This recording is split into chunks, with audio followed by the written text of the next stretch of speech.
Creamy layer question returns to test political resolve, keeping issue on backburner as a strategy option.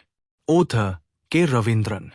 Creamy layer debate has returned to the center of constitutional and political attention, with the Supreme Court once again seeking the union government's position on whether economic and social advancement within backward classes should limit access to reservation benefits.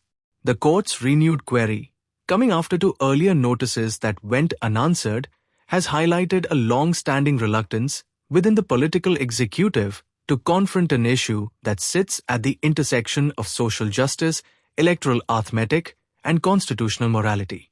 At the heart of the matter lies a tension that has existed since the early years of affirmative action policy.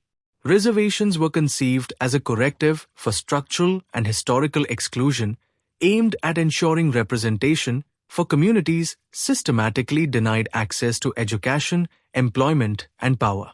Over decades, however, evidence has mounted that within some backward classes, a small but influential segment has consistently captured a disproportionate share of benefits. This phenomenon, described in legal and policy discourse as the creamy layer, has complicated the moral clarity that once underpinned reservation policy. The Supreme Court of India has addressed this concern in multiple judgments, most notably in its rulings that introduced the creamy layer principle for other backward classes in central services. The logic was straightforward. Reservation should serve those who remain socially and educationally disadvantaged, not those who have already crossed thresholds of economic security and social capital.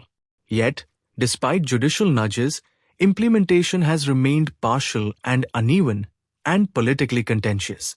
The present revival of the issue reflects judicial impatience with prolonged executive silence. By repeatedly asking the union government to clarify its stand, the court is signaling that avoidance is no longer an acceptable policy posture. The absence of a formal response to earlier notices has only deepened the perception that political considerations rather than constitutional principles are driving inaction. The sensitivity of the issue is undeniable. Backward classes are not a monolith, and the historical injustices they have faced span centuries of exclusion, stigma, and exploitation. Many within these communities still lack access to quality schooling, healthcare, land ownership, and stable employment. For them, reservations remain a lifeline rather than a privilege. Any attempt to revisit eligibility criteria risks being portrayed as an assault on hard-won rights, a narrative that political actors are understandably wary of confronting. At the same time, ignoring the internal stratification within backward classes has created distortions that undermine the very purpose of affirmative action. Families that have benefited from reservations for generations often poses advantages that sharply distinguish them from the poorest and most marginalized within the same social category. Access to urban networks, higher education, professional employment, and political influence enables them to repeatedly secure reserved opportunities, leaving first-generation aspirants crowded out. This dynamic not only perpetuates inequality within backward classes, but also fuels resentment among those who feel the system has failed them. The creamy layer debate therefore raises a fundamental question. Should reservation policy be frozen in time as a blunt group-based remedy, or should it evolve to reflect changing social realities? Constitutional jurisprudence has leaned towards the latter, emphasizing that affirmative action must remain targeted and proportionate.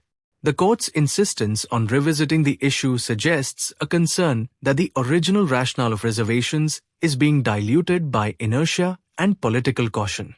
Political reluctance, however, is rooted in the fear of destabilizing established vote banks. Backward class politics has been a decisive force in national and state elections for decades. Any move perceived as narrowing access to reservation benefits risks backlash, protests, and electoral consequences. This has created a perverse incentive structure where successive governments regardless of ideological orientation, have preferred ambiguity over clarity.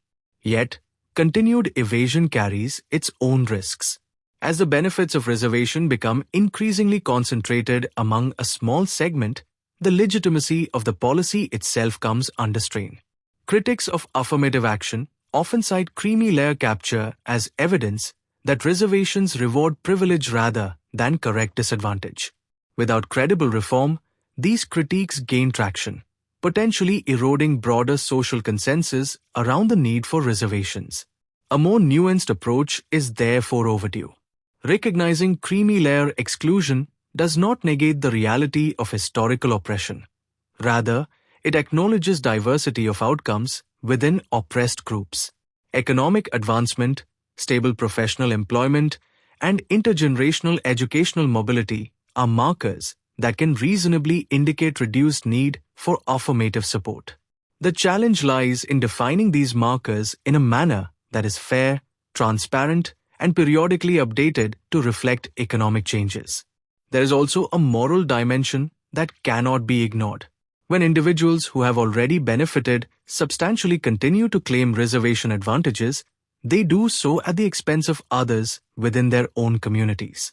This internal inequity undermines solidarity and weakens the emancipatory potential of social justice policies. Addressing creamy layer exclusion could, paradoxically, strengthen reservation by ensuring that benefits reach those who need them most.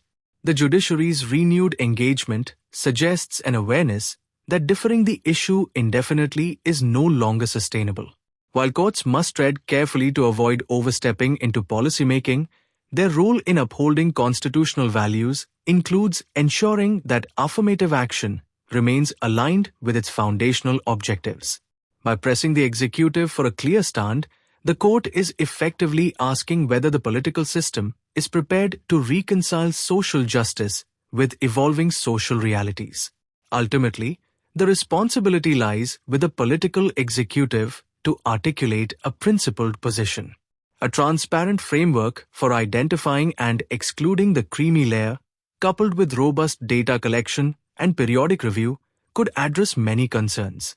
Equally important is honest public communication that frames reform not as dilution of rights, but as refinement aimed at deeper inclusion.